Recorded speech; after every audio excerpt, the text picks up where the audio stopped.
This is my 2009 Honda ST1300P. I have owned it for the last year and put close to 20,000 miles on it during this time. It's a fantastic bike, but I'm putting it up for sale.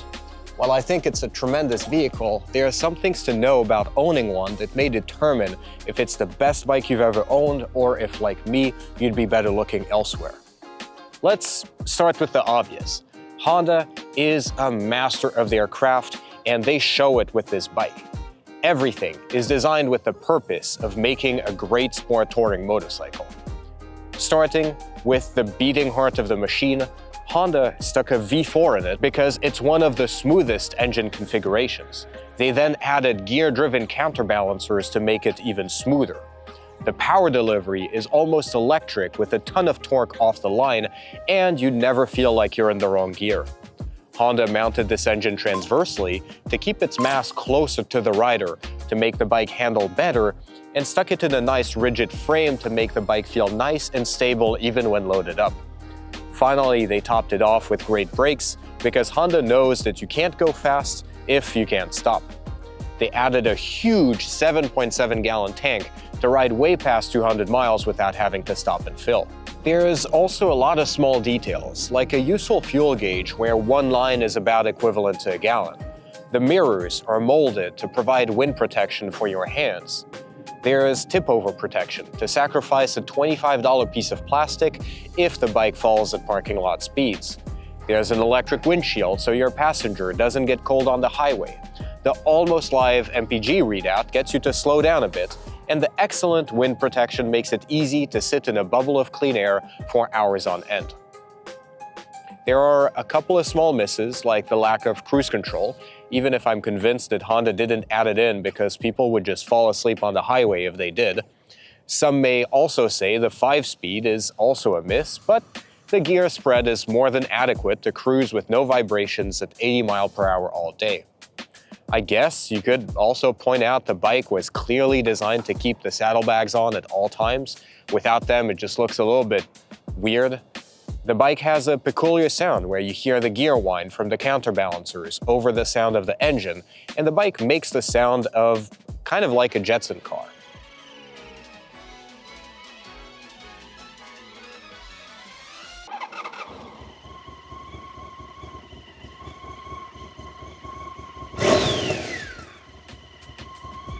Whether you like it or not, it's a unique sound, and you can't really hear it at cruising speeds. So there's no big glaring issues, and the bike has a lot to like, so what's the rub? Well, this bike doesn't really have character. This isn't necessarily a bad thing though. Let's chat through it. Let me tell you the story of a ride I did on this bike. I'd always dreamt of doing 1,000 miles in a day and getting IBA certified. A bit of a personal milestone to see what it would be like. So, after a bunch of reading online to make sure I knew how to track my ride, I rode from San Francisco to Phoenix, taking mostly 2-lane roads to stretch out the ride to 1,000 miles. At 4 a.m., I was geared up and filling my tank, preparing to spend the next 18 hours or so on my ST1300. I rode a couple of hours in the dark and saw the sun rise over the Sierras. I rode through the desert in Nevada, going through Las Vegas and joining up with Route 66 for the sunset. What a beautiful experience, to ride from before sunrise to after sunset, and one I'll carry with me for years to come. As the sun set and I had 200 miles to go to Phoenix, I understood why this bike isn't loud and brash, rather quiet and competent. When you're in the dark, fatigued, and on unfamiliar roads, you don't want a bike that's full of character and spunk. You want a predictable, reassuring place to ride out the rest of the miles in peace. And to do this, the ST1300 was amazing. And yes, I documented the ride and even paid extra for the vanity license plate holder. Let me give you another great example of the kind of things you can do with the ST1300. Enter my friend Vic. He lives in New York and through a series of questionable choices, now owns a BMW K1200 LT. Since we both live on opposite coasts, we hatched a plan to meet roughly in the middle of the country, in Colorado. What's up, man? Hey, good to see you, man. How you doing? Your GoPro just hit me in the face. It's all good. Don't worry about it.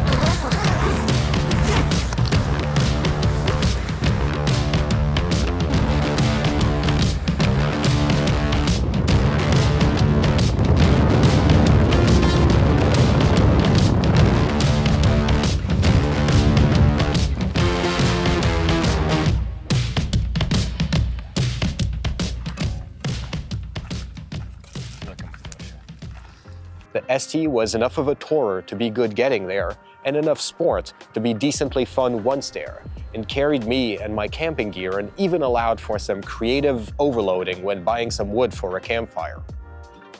When doing trips with friends, you know shenanigans are gonna happen. During this trip, we had to ride our bikes to campsites down rocky, unpaved roads. And let's just say this isn't necessarily the bike I'd pick to do single track. While I don't hold anything against the ST for not being an off-road bike, the reality is that when riding a 700+ pound bike, every time you pull over, park, or need to move your bike around a campsite, you're feeling every pound. You're constantly thinking about where you are parking this thing, because if you make the mistake of parking nose down a slope, honestly, just leave it there and sell it. I totally understand the reverse gear Honda gave the Goldwing. This trip to Colorado will live in my heart for a long time. And to a point more relevant to this review, I struggle to know if the fun of the trip came from riding with a brother or if it was also partially due to the bike. And frankly, the bike's part was quite forgettable. It did everything it needed to do well, didn't complain, and allowed us to have an unforgettable time. And when it came time to get home, it was easy to climb on this bike and fast forward through a couple of states on the interstate. A common theme so far has been competency, and that's the heart of it. The ST1300 is extremely competent at doing what it's supposed to do. Some here may want to hear about its ability to up, and I had the chance to test it out on a trip to Mammoth with my girlfriend. Here, Honda's choice to have a bike with a generous and flat torque curve really shines. The bike had plenty of passing power, even with the passenger and camping gear strapped to the back. We saw the beautiful fall colors of the leaves and the mountains, and camped and explored some stunning places. At no point did the bike come between us and the enjoyment of the trip. I heard no complaints from my passenger about the stock seat or the amount of room, and the leg bend in a passenger doesn't seem to cause too many cramps even in 200 to 300 mile days. In addition to no complaints, I also heard no remarks about the feeling of fun the bike gives. Just like I said before, the ST1300 is like a straight A student with no extracurriculars. It's really good at what it does, so it's hard to fault it. But sometimes you wish it would unbutton its vest and get a bit dirty with the rest of the plebes. A wise man once said, if a motorcycle is boring when it's doing what it's built to do, then just use it for what it's not meant to do, and it won't be boring anymore. This is why I've been having a lot of fun practicing low-speed maneuverability and Moto Gymkhana with this bike. You see, another important part of the history of this specific bike is that it served as a service bike for police work. And police officers, as part of their motor training, need to learn to ride these big bikes with great agility in order to perform their duties. I practiced a lot on this bike, and even joined and competed in a police rodeo. I actually made a video about that, and you can find it on my channel. While I don't think going to that extreme should be required for all riders of this bike, if you're buying one, you should consider learning and practicing handling at low speeds. The weight at low speeds can be quite scary when you're not used to it, and lifting this thing, once it's dropped, is not fun, even with the proper technique. Learning and growing my low-speed skills on such a heavy bike has probably been one of my favorite parts of owning this bike. There's nothing more rewarding than seeing your skills grow as you manage to do cone patterns and figures that you couldn't get through the week before. Having such a reliable bike means that you can get your reps in and day out, without worrying about the bike throwing a wrench in your plans.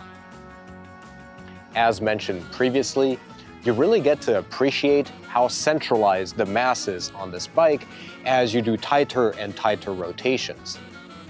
It's very balanced, and flipping from side to side is easy with the amount of torque the bike makes at low RPM. Just flick the clutch out and the bike will jump up easily without having to be revved too much to get to the power. While I ignore the science behind it, I also feel that having the engine mounted longitudinally helps with transitions from side to side. But I'm sure a famous Canadian channel would explain this better than I could. Something else worth more mention is the excellent weather protection, which makes this a great bike if you live in an area like the Pacific Northwest or England where it rains a lot. It truly feels like you can sit on the highway at 70 in the rain and the drops will just roll off the windscreen and fairing and you'll get where you're going and stay relatively dry. This being a faired bike, if it gets dirty, it's easy to clean compared to a naked bike which can get dirt and grime everywhere in their exposed engine. As you can probably see by now, I have no real complaints about this bike. The bike is tremendous at eating miles of slab in comfort, and I had a much easier time putting down real miles as I did on my previous trips on my FZ6. Still, I couldn't shake the idea that something was missing. And then it hit me. This is all about pain and payoff. There's a French saying that goes like this: "À vaincre sans péril, on triomphe sans gloire." Winning without risk brings triumph with no glory. And I think that this is what it's all about. There's no peril with this bike. You're not enduring the miles to the destination. You are simply sitting there, looking at the scenery go by, shielded from the wind and many of the elements with a huge front fairing. With no real prep, I got on this bike and did 1,000 miles in a day. And while I feel like it was an accomplishment, I would be lying if I weren't very conscious of the fact that the bike did most of the work. All I had to do was sit there and take pictures of my gas receipts from time to time. I'm not saying that the key to a good bike is the suffering it brings. That would be backwards. But where some bikes truly elevate themselves is that in addition to being great at their primary goal, they add something. Taking a look at sport touring bikes competing with the ST, you have the Moto Guzzi Norge, which brings a really characterful V2 engine, or the ST's direct competitor, the Yamaha FJR, with its inline-4, which might be buzzier than Honda's V4, but offers a much more fun power band, closer to that of a sport bike. When buying the ST, I had hoped that the V4 would bring some VFR character to the bike, but this power band is much less playful, more linear, more electric. I hope I'm not sounding too negative, because the ST1300 is still a fantastic bike. It sets out to be a great sport tourer, and it achieves that, albeit more on the touring side than on the sport side. It's exceptionally balanced at low or high speeds and surprisingly flickable for its weight. It provides plenty of storage space and space for a passenger, and I'd have no trouble recommending this as a great bike to tour the country with. But to me, it's missing flair when I'm alone in a canyon, dancing with the yellow line, rolling on the accelerator. I want to feel something. Vibration, noise, wind, all the fleeting things that force you to be in the moment. And sadly, the ST doesn't do this for me. So, I'm selling it. I hope you enjoyed this video. In the next one, I'm going to talk about the bike's reliability and my experience maintaining it. Thanks for watching, and I'll see you on the road.